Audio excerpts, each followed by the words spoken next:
যাবে অসুস্থ হতে, যদি কোনো অঘটন ঘটে যায়। না না না না না, এ কিছুতেই সম্ভব নয়, কিছুতেই না, কিছুতেই না।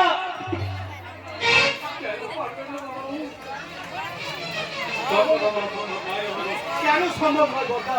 তোমার যদি সাহস থাকে তাহলে সব কথা তোমার খুলে বলা উচিত। সব কথা আমি খুলে বলতে পারতাম, কিন্তু বাবার শরীরের কথা ভেবে তুমি আর অমত করো না গো দাদা বাবু। তোমার অমত শুনলেই কর্তা বাবু যে মনে মনে ব্যথা পাবেন, তাতে যদি কিছু ঘটে যায়। রাহুদা,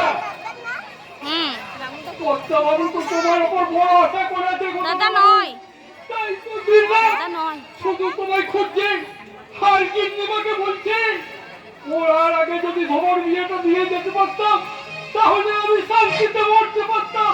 কর্তা বাবুর এত বড় ইচ্ছা না, তুমি পূর্ণ করো গো দাদা বাবু। কিন্তু কাজে করে আমাদের সম্ভব নয় রাহুদা। কেন কেন সম্ভব না ধ্রুব? তুই আমাদের প্রথম সন্তান, সব থেকে বেশি স্নেহ ভালোবাসা দিয়ে আমরা তোকে মানুষ করেছি। আমাদের প্রতি কি তোর কোনো কর্তব্য নেই? তোদের কর্তব্য রক্ষে আমি নিজেকে বলে দিতে পারি মা, কিন্তু আমি আমার সত্যকে বলে দিতে পারি না মা। কি তোর সত্য? আমি তোমরা চুপ করে থেকো না। বলো না বলো, ভালো কথা বলো, বলো সত্যটা সামনে রেখে তুমি এদিকে তো অবাক করছো, সেই কথা তুমি খুলে বলো। আমি তোমার এই কথা রাখতে পারলাম না মা। তাই তোমরা আমাদের অভাগা সন্তান ধ্রুবকে প্রসাদ করেছে মা। ক্ষমা করো।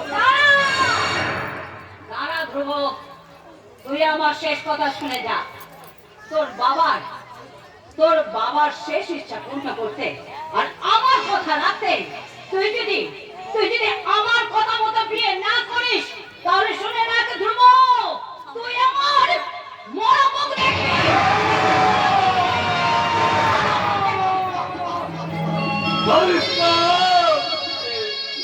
তুমি কি শোনালে?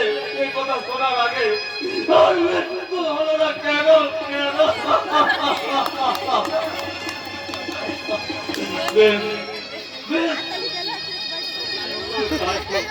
তোদের ইচ্ছের জীবনকে বলি হোক, এই অভাগা ধূর জীবনের সত্য কর্তব্য আমি বলতে মিলে